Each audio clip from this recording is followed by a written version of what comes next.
It was a Thursday morning when Harper's life began to shift, not because of a breakthrough or an epiphany, but because of a moment no one saw coming. A moment that would forever alter the trajectory of a grieving child's existence, and yet, it passed unnoticed by all except for one. The towering glass building of Technova, a cutting-edge tech company in the heart of San Francisco, stood like a monument to ambition. Inside, the hustle and bustle of executives and tech moguls carried on without a second thought. But in the quiet corners of the lobby, there was a storm brewing. At the age of 10, Harper Austin should have been a vibrant child, full of life and promise.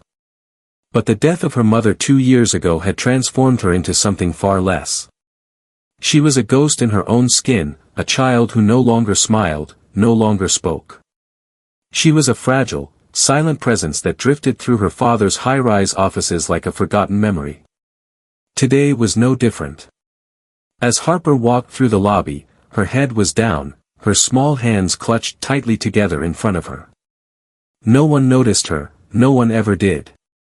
She was nothing but a shadow in this gleaming world, surrounded by wealth and power, yet utterly alone. But as Harper passed through the glass doors, something unexpected happened.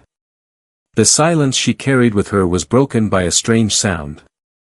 A small, sharp cry echoed through the vast expanse of the lobby, unnoticed by all, except for one person. Emily, a 48-year-old janitor with weary eyes and quiet hands, had worked in the building for over 5 years. She had cleaned its marble floors, scrubbed its glass walls, and watched the world unfold from the edges of her duties. No one saw Emily. No one noticed the woman in the navy blue uniform who cleaned the bathrooms and mopped the floors.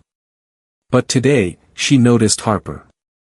Without thinking, Emily abandoned her cart and slowly approached the sound. She knew it was Harper, even before she saw the small, trembling form huddled near the wall. The girl was curled up, her face hidden in her knees, tears falling silently as her shoulders shook. In the chaos of the office, where high-powered executives paced between meetings and the hum of emails and phone calls filled the air, Emily was the only one who saw the pain in Harper's eyes.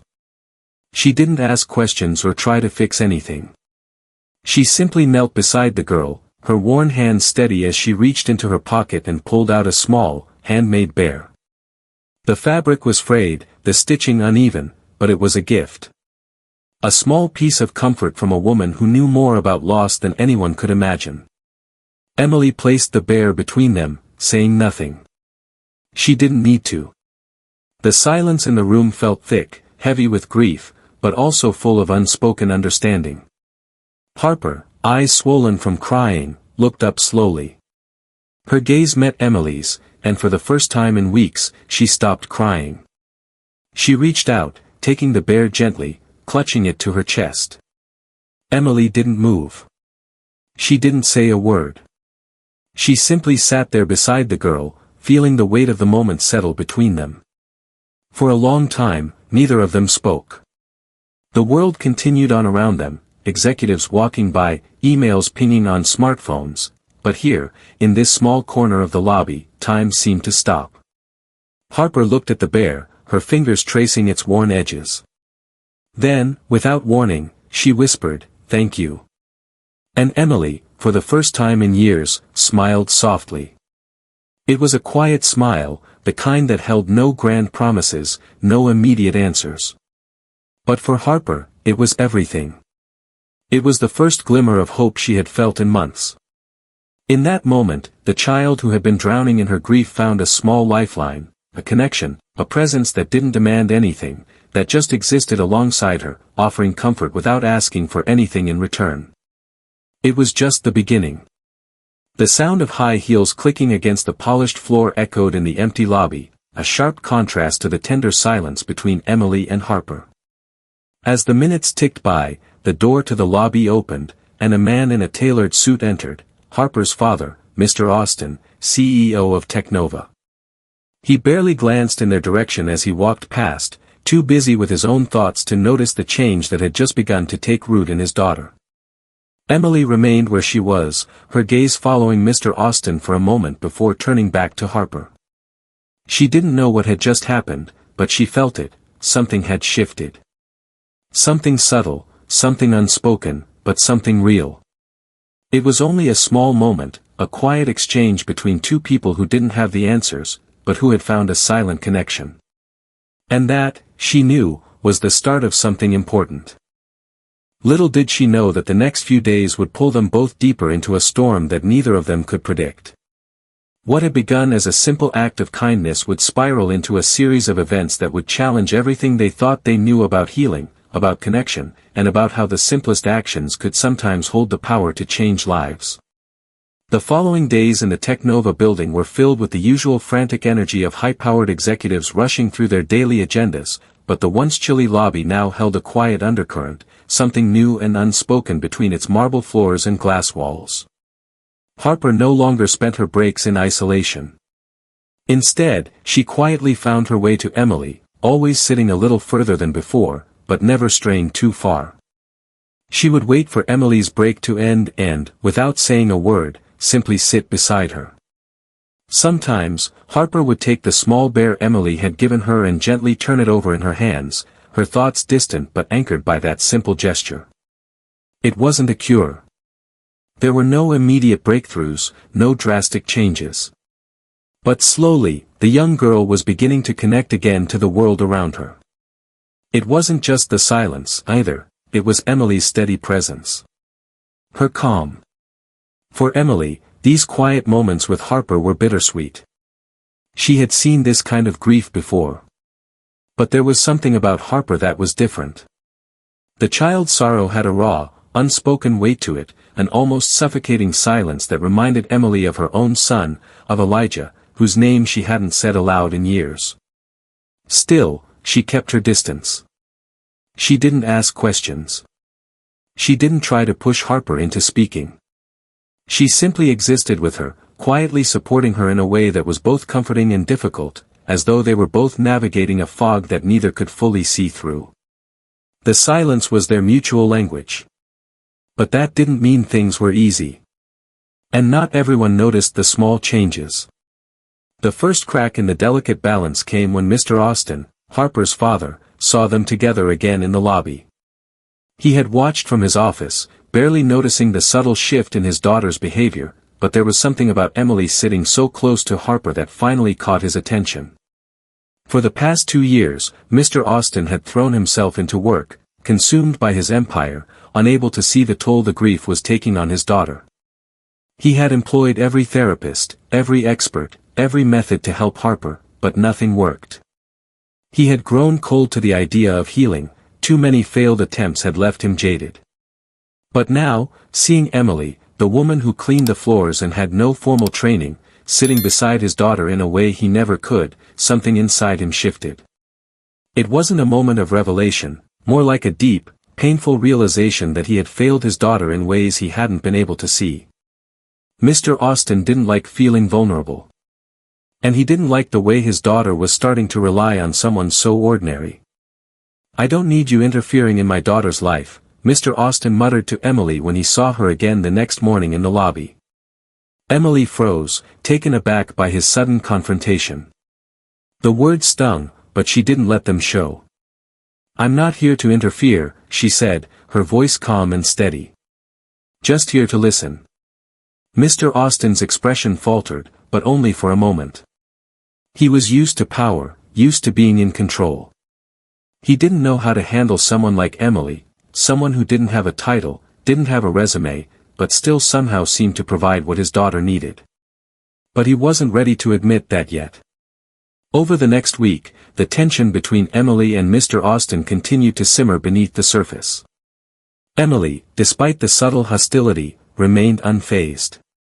She had dealt with harder things, loss, grief, and the quiet isolation that followed. But it was Harper she was concerned about now, not Mr. Austin. In the rare moments when Mr. Austin wasn't hovering, Emily would see Harper's eyes start to soften. Harper was no longer the same withdrawn girl. She would look up at Emily, her eyes clearer, as though she was finally beginning to see the world again.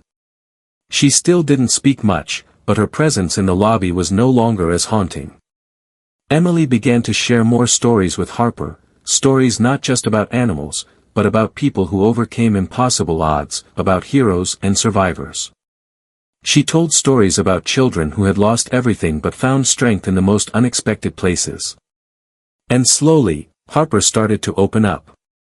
She still didn't speak. But one afternoon, Harper picked up the bear and placed it gently into Emily's hands. Emily looked at her, unsure what it meant. Harper still said nothing, but the act spoke volumes. It was a gesture of trust. Of connection. And for Emily, that small act was enough. It made the relentless battles of grief and silence feel like they could be overcome, piece by piece. But not everyone was as patient as Emily. One morning, as Harper sat in her usual spot, a group of executives walked past. They barely spared a glance at the girl, but one of them, Tom, stopped and watched. He had worked at Technova for years, always in the background, but his sharp eyes had picked up on something strange.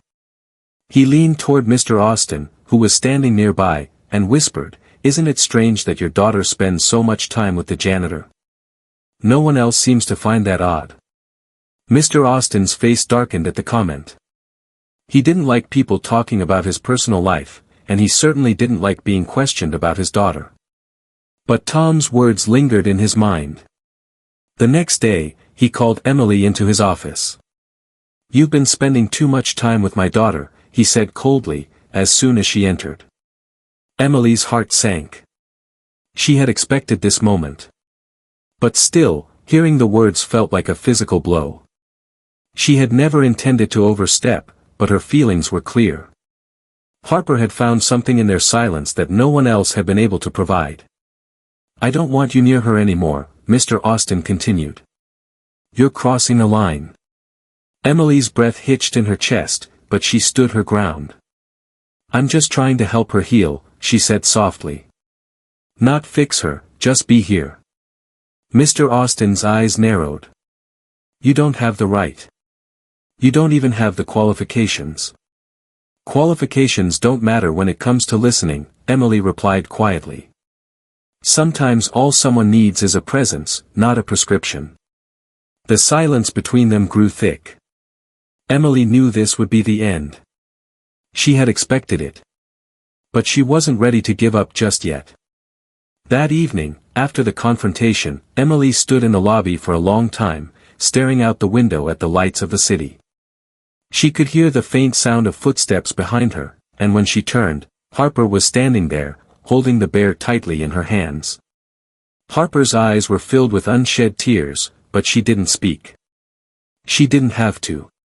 Emily crouched down to her level, her heart breaking for the child who had already lost so much.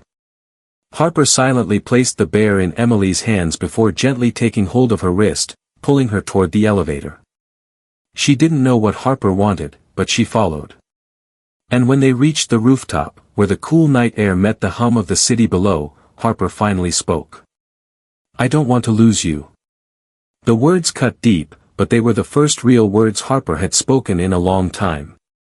Emily, her voice choked, whispered, "You won't." In that moment, everything shifted again. Harper wasn't just a silent girl anymore. She was a child who had found the courage to ask for help, to trust in someone who wasn't perfect, but who was willing to stay. And that was all either of them needed. The next day, Mr. Austin received an unexpected call. It wasn't from a therapist, nor from a fellow CEO. It was from his daughter. Harper had left him a message, quiet but firm. She told him she didn't want Emily to leave, that she trusted her in ways she hadn't trusted anyone else. For the first time, Mr. Austin began to feel the weight of his decisions. The question wasn't whether Emily had the right qualifications. The question was whether he had been too blind to see that what his daughter needed wasn't more professional help, it was someone who cared. The game had changed. The next morning, after receiving Harper's heartfelt message, Mr. Austin found himself standing by his office window, looking out over the bustling city below. The streets of San Francisco hummed with life, but for him, everything felt still. The weight of his daughter's words hung in the air, heavy and unshakable. It was the first time Harper had truly spoken out. The first time she had demanded something that had nothing to do with wealth or prestige, but simply with love and human connection. For the past few days, he had been wrestling with the idea of Emily's place in his daughter's life. He had been furious, even jealous, of the bond they had formed. An outsider, a woman with no formal qualifications, had done what his best therapists, specialists, and doctors hadn't been able to do. Emily wasn't just another figure in Harper's life, she was someone Harper trusted, someone who had taken the time to just be there, to listen without rushing in with solutions. Harper's words were a wake-up call for him. He had been absent, too focused on the empire he built and the legacy he wanted to leave behind, while his daughter was withering away inside. Back at Technova, Emily wasn't just the janitor anymore. For the first time, people in the company began to notice her. Not just because she had a quiet presence, but because of the gentle yet profound impact she had on Harper. Some of the employees started to talk. At first, it was hushed whispers about the connection Emily had formed with the girl. But soon, the story spread. Executives who barely acknowledged the staff now looked at Emily differently. She was no longer invisible. Emily noticed the change in Harper too. The once fragile child had begun to step out of her shell, little by little. She started smiling at the lunch breaks, joining in on conversations, even making small talk with other children who came to the building with their parents. But the most important change came when Harper looked up one day, with a hint of determination in her eyes, and said, "Can we go outside today?" It was a simple request, but for Emily, it was a breakthrough. Harper was asking to live again. As they walked through the quiet park behind the building, Emily could see it. Harper's eyes, once dull, were now bright with curiosity, exploring the world outside her grief. Emily didn't speak much during these walks. She didn't need to. Harper was speaking for herself now, through her actions, through the way she lingered on the flowers, the trees, and the sounds of the birds overhead. But as they strolled, Emily couldn't help but feel the weight of her own loss. As Harper began to heal, Emily's heart began to ache. Days passed, and the tension between Emily and Mr. Austin still hung in the air. Emily had become more than just a figure in Harper's life, she had become a part of the family in a way Mr. Austin had never anticipated. He had always believed that there were certain rules, certain expectations for people who cared for his daughter. Emily didn't fit into those categories. She wasn't rich, she wasn't polished, she didn't have credentials. Yet somehow, she had reached his daughter in a way no one else could. It wasn't until Mr. Austin's meeting with Harper that things began to shift. As usual, Harper was sitting in her usual spot, clutching her bear. But this time, when Mr. Austin approached her, she didn't look away. She met his gaze and said quietly, "I need Emily. She listens to me. And I trust her." For a moment, Mr. Austin stood there, his chest tight. He couldn't remember the last time he'd felt so helpless. He was her father. Why was it so hard for him to be the one she trusted? Harper's words were a direct hit. He had been trying so hard to protect her from the world, but perhaps, in doing so, he had been the one to build the walls that separated them. It wasn't Emily who needed to change, it was him. The decision to invite Emily into the fold was not easy for Mr. Austin. He was a man of control, accustomed to having everything in his life tightly structured, every detail accounted for. But Emily wasn't something he could organize, quantify, or control. He knew that if he wanted his daughter to heal, he had to accept this new reality. One morning, Mr. Austin sent an email to Emily's supervisor, requesting her to meet him in his office. She arrived, her navy uniform as familiar as always, her face calm but curious. "Emily," he began, his voice low and serious, "I've been thinking about everything, about you and my daughter." Her heart raced, but she didn't let it show. "I want to offer you a position here at Technova," he continued. "Not as a janitor, but as part of a new initiative. We're starting a program to help children deal with stress and emotional challenges, and I want you to be a part of it. You've done more for my daughter than anyone else. I can't ignore that." For a moment, Emily was silent. The weight of the moment hit her like a wave. This was her chance, her opportunity to make a real difference. She wasn't just cleaning anymore, she was about to be a catalyst for change. "Thank you, Mr. Austin," she said finally, her voice steady but full of emotion. "But I need to be sure. This isn't about pity. This is about doing something real. If I'm going to take this on, I'll do it my way." Mr. Austin nodded. "I don't need you to change. I just need you to help them, the children, the families. If you can do what you did for Harper, then I believe you can do this." The announcement was made. Emily was now part of Technova's new emotional wellness program. And it was as if the entire building had shifted. Executives who had previously dismissed her now saw her differently. They began to acknowledge her work with Harper. Parents of employees started reaching out to her, asking if she could help their own children. Emily wasn't just the janitor anymore. She was the silent healer, the woman who had healed a broken child. The real challenge, however, came when Mr. Austin had to face the reality of the new role Emily played. He couldn't ignore her anymore. He couldn't pretend that what she was doing wasn't making a difference. In meetings, he started bringing up the progress Harper had made, acknowledging Emily's role in it. The board was skeptical, of course. There were questions about qualifications, professionalism, and what a janitor could possibly contribute to the well-being of the children. But Mr. Austin didn't waver. He stood behind Emily, not because it was convenient, but because it was the right thing to do. Emily's work began to blossom. As she developed her new role, she created a safe space for children, both employees' children and those like Harper, where they could express themselves, heal, and begin to trust again. And through it all, Harper continued to grow, no longer the lost, silent girl she had once been. She now smiled more, laughed more, and interacted with the world around her in ways she hadn't in years. A year later, the Elijah Project had become a beacon of hope not only for the children of Technova but for the entire community. Emily had proven that even the most ordinary people could make the greatest impact. What started with a simple act of kindness had turned into a movement that inspired countless others to rethink their approach to healing. And Harper, the girl who had once been a shadow in a cold, impersonal world, was now thriving, not just as the daughter of a billionaire, but as a young girl who had found her own voice. Mr. Austin, standing in the midst of it all, felt a strange sense of peace.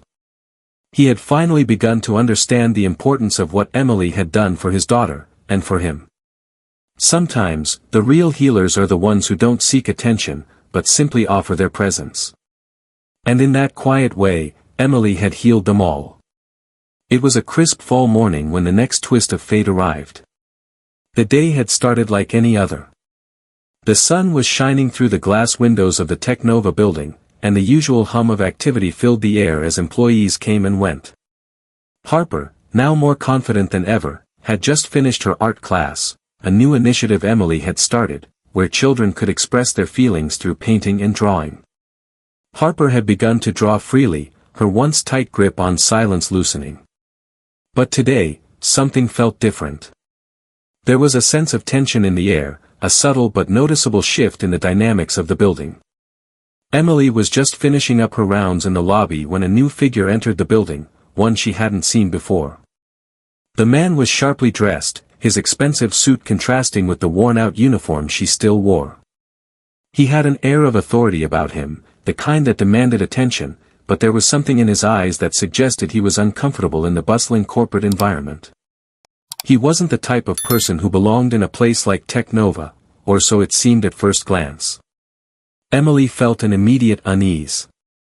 Her instincts told her this man was different, he wasn't part of the usual routine, and his presence seemed to stir something in the atmosphere of the building. She continued to work, keeping an eye on him from the corner of the lobby, wondering if her gut was simply playing tricks on her. The man's arrival hadn't gone unnoticed by Mr. Austin. As the CEO of Technova, Mr. Austin was used to visitors, but something about this man's presence unsettled him. The stranger approached the reception desk, his polished shoes clicking against the marble floor with deliberate steps. "I'm looking for Mr. Austin," he said to the receptionist, his voice crisp and direct. She nodded, briefly glancing up at him. "He's in his office," she replied, before turning back to her work. The man's gaze shifted to Emily, who was silently wiping down the counter. He seemed to notice her for the first time. There was a brief pause, but then he walked toward the elevators, leaving Emily to wonder about the exchange.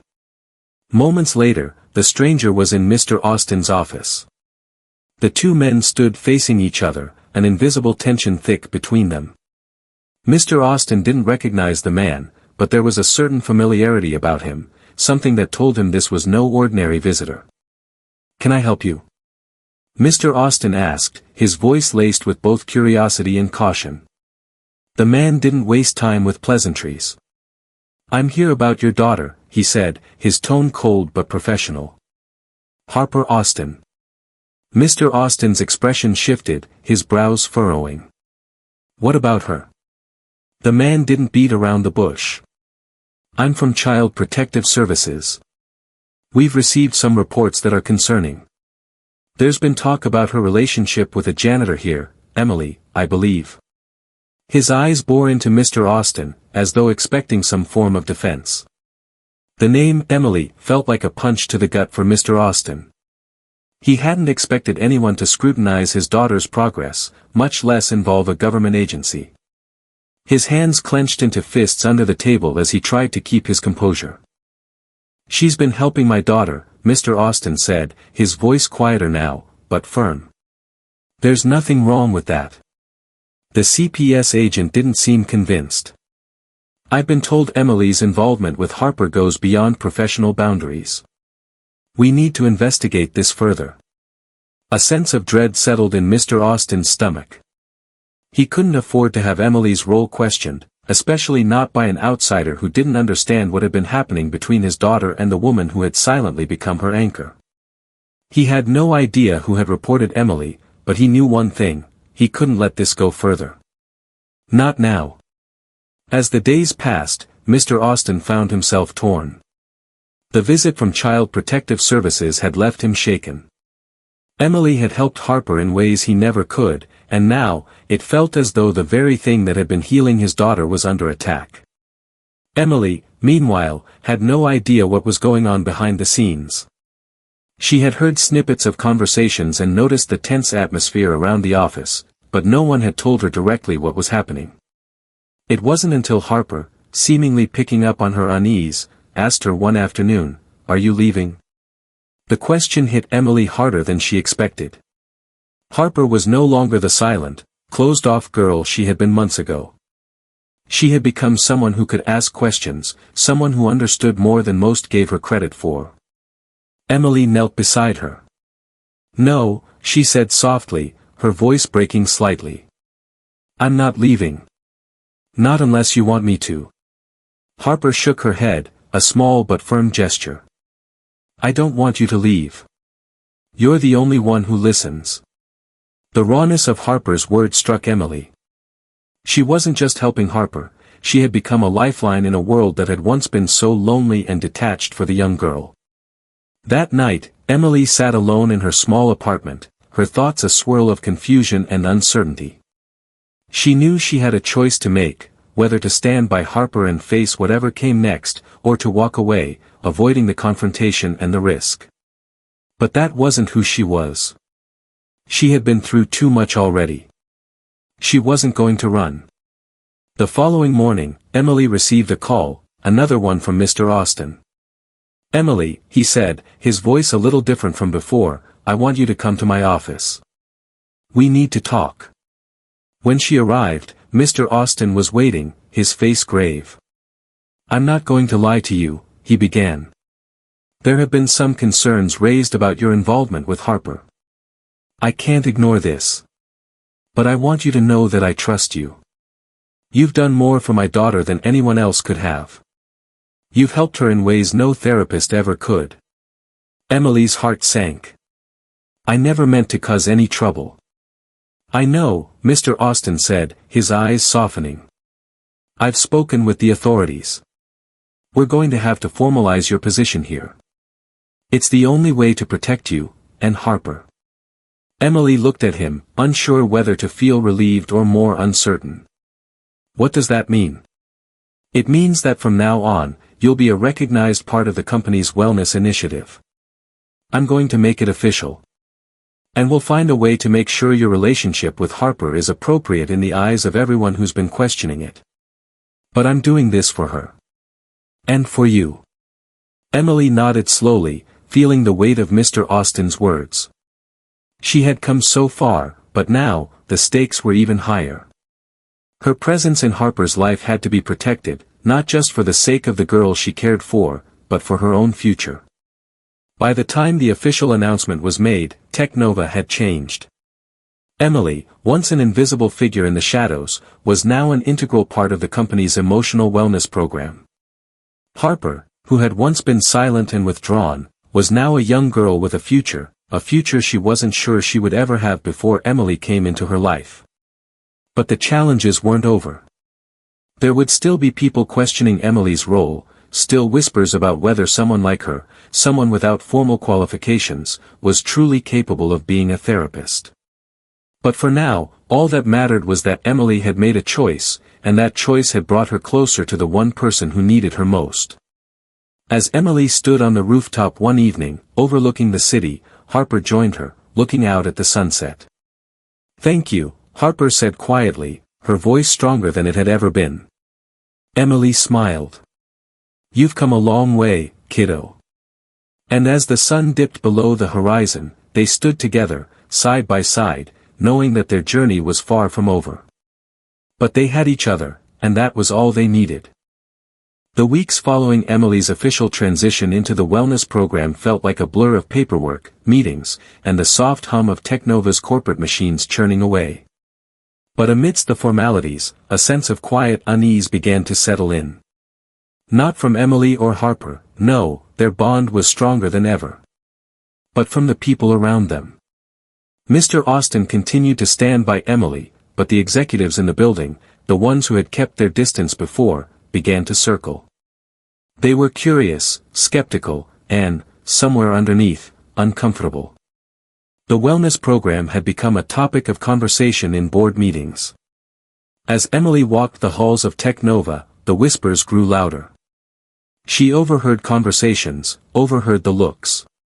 She had been thrust into a role she hadn't fully anticipated, and with it came expectations, some of which she wasn't sure she could meet.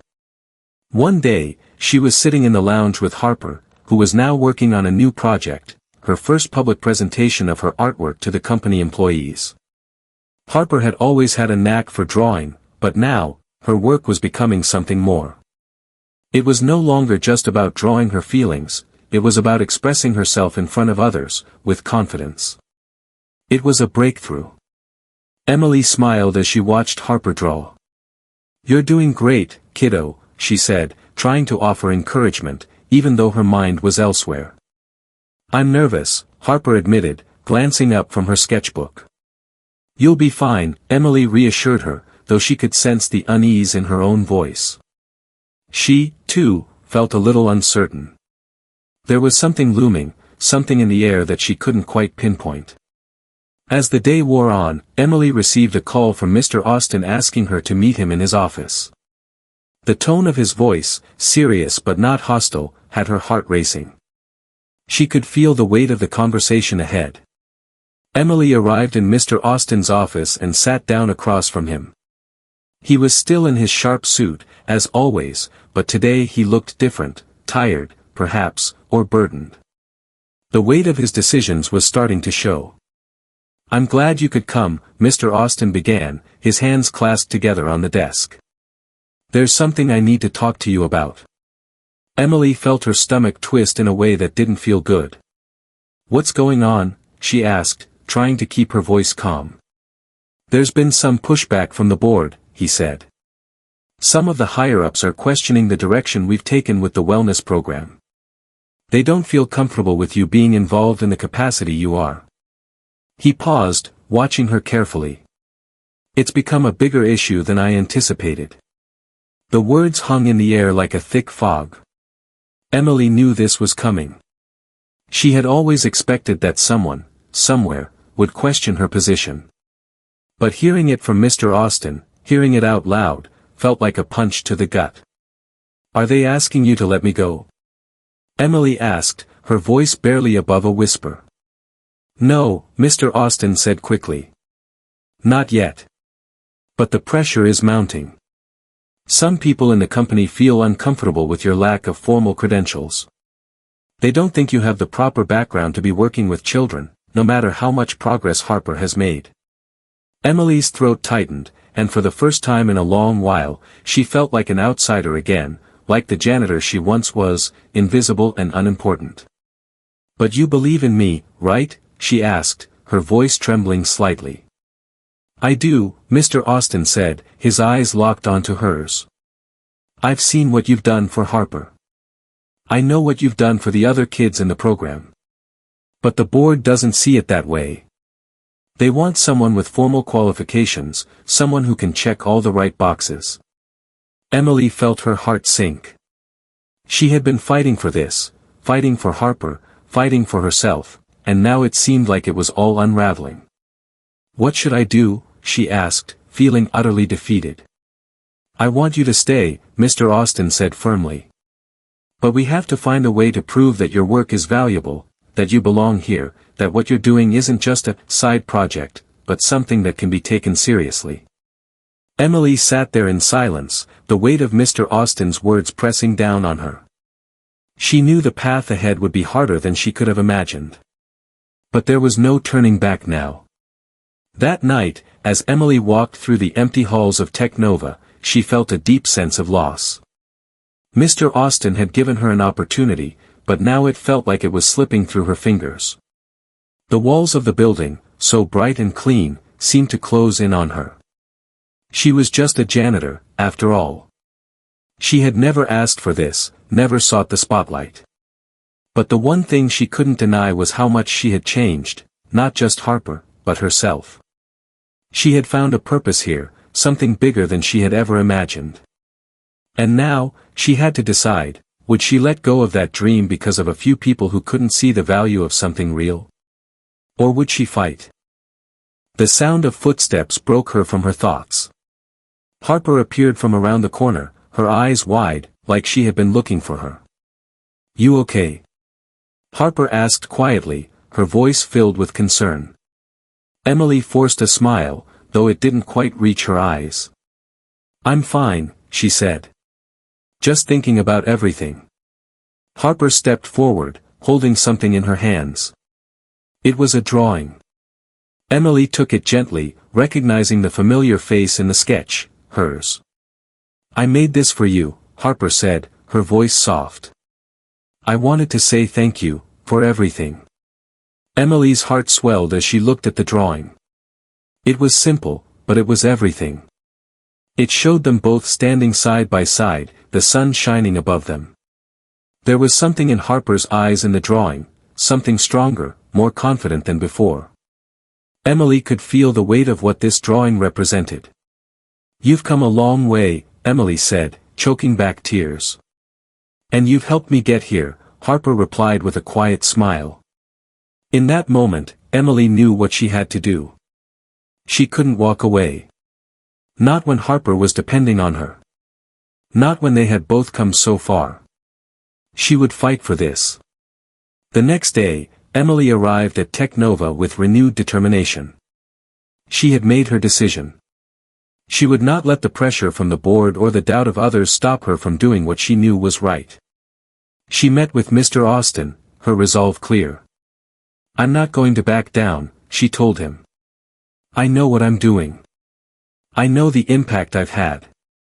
And I'm not going to let anyone tell me otherwise." Mr. Austen looked at her, a sense of admiration in his eyes. "I won't let them push you out," he said. "We'll make sure your position is solidified. You've earned it." And with that, Emily knew she wasn't alone anymore. She had someone in her corner, someone who understood the value of real, genuine care. The weeks that followed were full of challenges. The board was relentless, questioning her qualifications, her methods. But Emily stood her ground. She worked harder than ever, proving that sometimes, it isn't the degrees or certifications that matter, it's the heart and dedication you bring to the table. By the end of the year, Emily's position was no longer in question. Technova had officially recognized her work, and the Elijah Project had grown into a full-fledged initiative, not just for Technova employees, but for the community. Harper, who had once been a lost and silent child, was now a confident young girl, her voice strong, her future bright. Emily had found her place, and Harper had found her voice. And together, they had created something that would last a lifetime. Months later, on the anniversary of their first encounter, Emily stood in front of a room full of people, Technova employees, board members, even some of the children from the program. Harper stood beside her, looking out at the crowd with pride. "This isn't just about me," Emily said into the microphone, her voice steady and strong. "It's about everyone who's ever felt like they didn't belong, like they didn't matter. It's about the connections we make, the stories we share, and the simple truth that sometimes, being there for someone is all they need to heal." As the crowd clapped, Emily looked down at Harper, who smiled back at her, confident, bright, and full of hope. And in that moment, Emily knew that everything they had fought for was worth it. The journey had been long, but it had led them exactly where they needed to be. The year had passed in a blur of hard work, small victories, and, at times, overwhelming challenges.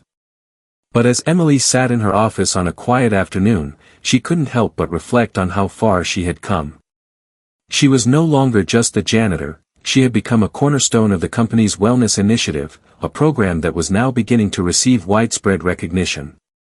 The board, once skeptical, had begun to see the value of her approach, the success of the Elijah Project, and the remarkable changes it had brought, not just to Harper, but to so many children whose parents worked at Technova. Emily was no longer a nameless face in the crowd. She had carved out a place for herself, not just in the company, but in the hearts of those who mattered most. But it wasn't just the company's success that made Emily proud. It was the impact on Harper. She had watched the young girl transform from someone who had once been a ghost in her own life into a young woman with ambition, hope, and confidence. Harper was now thriving, presenting her art projects with enthusiasm, and even leading small sessions for other children in the program. She had gone from silent and isolated to full of potential, something Emily had always known was inside her. And the best part? Harper had found her voice. Not just with Emily, but in the world. It wasn't just children who had benefited from the Elijah Project, it had become something that transcended the walls of Technova, rippling out into the community. Parents of employees had started to take part in the wellness programs, and even people outside the company were beginning to reach out, hoping to bring some of the same healing to their own families.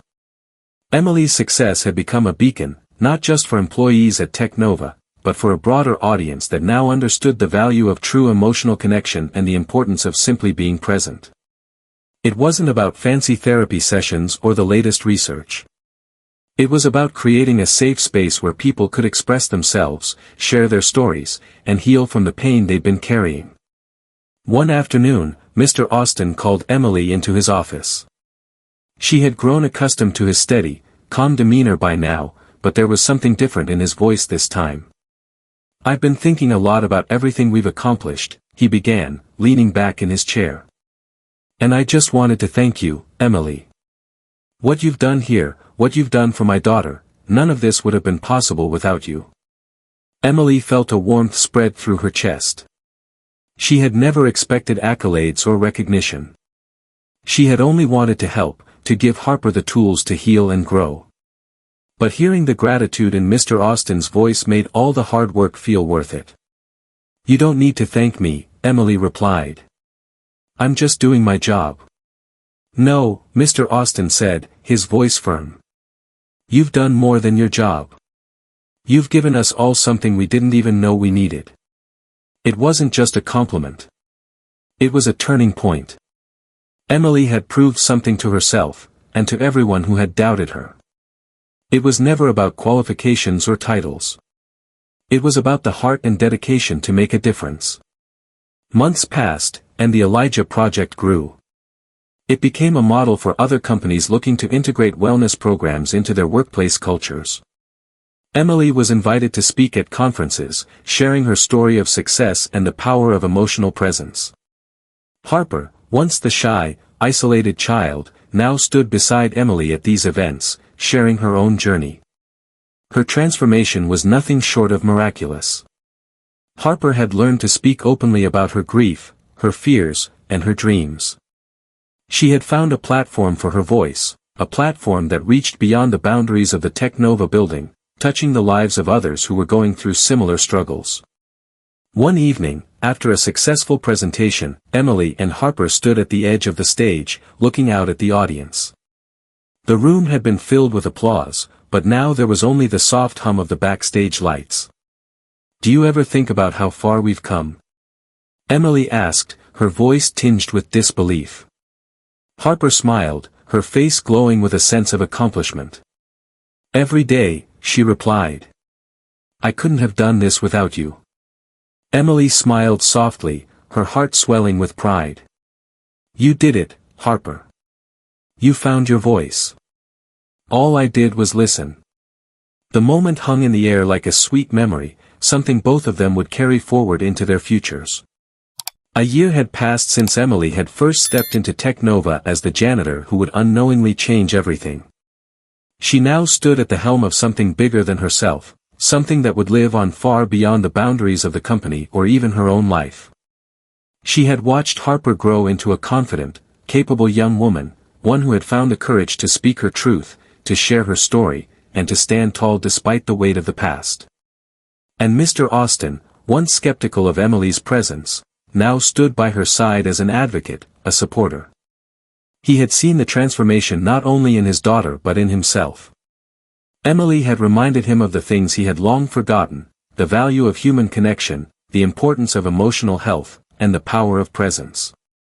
As Harper prepared to leave for college, a new chapter in her life, Emily stood in the lobby of Technova, watching the doors open and close. This was where it all began, and this was where it would continue to unfold for others. She knew that life wasn't just about finding success or titles, it was about finding meaning, connection, and the courage to face whatever came next. It had been years since the first time Emily had sat in the lobby with Harper, the two of them sitting in silence, a small bear between them. They had both come so far, through pain and healing, through uncertainty and growth. Emily's legacy, however, wasn't found in her position at Technova or the accolades she received. Her legacy was found in every child whose life she touched, in every person who realized the power of just being present. She had shown that sometimes, the most profound changes don't come from grand gestures, they come from quiet moments of understanding, of listening, and of being there when someone needs you most. As Emily sat in the park one afternoon, the same park where she had walked with Harper so many months ago, she couldn't help but smile. The world had changed for both of them. She had helped Harper find her voice, but in doing so, she had found her own. And together, they had made a difference, one story at a time.